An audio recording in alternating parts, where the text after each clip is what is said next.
The Radio Wammo Breakfast. The Academy Cinema's Pick of the Week with John Henderson. I was often trying to get my father to tell me about his war. Go away, go on.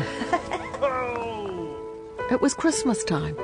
Then he agreed to let me record his story. It was his present to me. We thought we'd just get over there and see the world. Only last about 12 months and we'd have a free holiday. I didn't want to kill anyone. None of us did. Anyone who says he wasn't scared was telling lies. Christmas, it's back again. Christmas, the revenge, if you will. It's Home by Christmas, the New Zealand film. John Henderson is with us to talk to us all about it this morning. G'day there, John. Yeah, good morning, Wammo. Gosh, it's like being back in April again, around Anzac time, which is when this film did come out.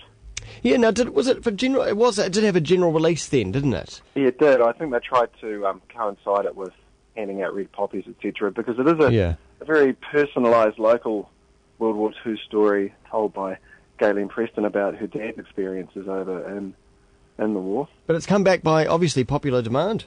Popular demand, I think it's back for a month, so I just thought I'd give it a bit of a reprise for anyone that hadn't heard about it, that may have been under a stone around the middle of the year and missed it. So, yeah, the synopsis is, it is a true story. There's a couple of fairly well-known actors in there. You've got Martin Henderson, San Shortland Street. Well, that was a long time ago now. But he's in it. He plays the young Ed. And you've got Tony Barry, who plays the old Ed, Ed being Galen's dad. And she interviews him about his experiences during the war. And I think, like a lot of those returned servicemen, they were pretty reticent about talking about what went on over there. And so she really didn't know anything about his war experiences for a good 50 years. Yeah. And he finally opened up to her as he was getting on in years. And it's really good. It's a really, it's quite a sad story, and I think it's probably a story that's more common than a lot of us would know, but as I said, how would you know? Because they didn't really say. Yeah, and I remember from the last time we talked about this one that there was some feeling, though, that he didn't give absolutely everything, did he? Well, he didn't really. I mean, she's going, also, because he escapes and he's in Italy. I mean, let's face it, Italy, home of fast cars, red wine and fast women. It's got to be a lot more than just, we just hid in a cave. Yeah, exactly. Yeah, hid in a cave with your red wine and your woman and your fast cars. Yeah. No, there's none of that going on. Oh, okay. So yeah, he's a little quiet on some of the aspects of his memoirs that would have, for me, turned it into a page turner. Yeah, right. And we go, what's happening next? But then, bodice ripping? The fact that is missing kind of says perhaps a lot more as well. Yeah, well, that's true. It does just leave a lot to the imagination, doesn't it? Mm. Did you see it when it did come out back in April? No, I haven't seen it yet. So this is a good opportunity for me to go and make sure that I bag it. I think it's one for the big screen. Yeah.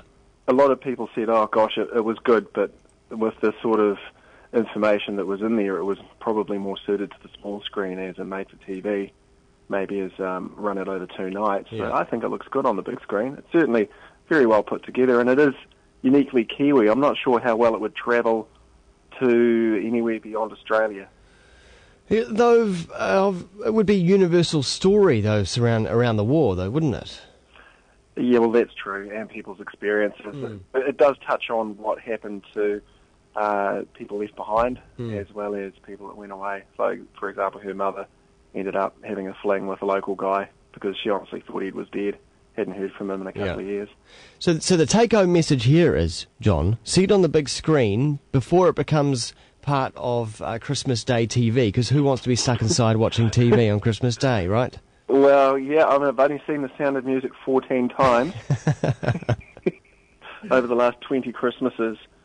And I'm still trying to work out why they had to climb every mountain. Anyway, that's another story. That's another story. Thanks very much, John.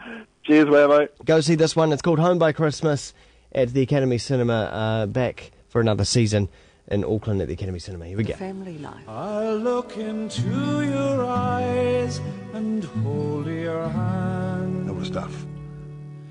I'll walk beside you to the golden land. I just wanted to get on with our lives. I can't say I didn't keep my promise. I am home by Christmas. Yeah, 4 years too late. Welcome home. It's good to be home.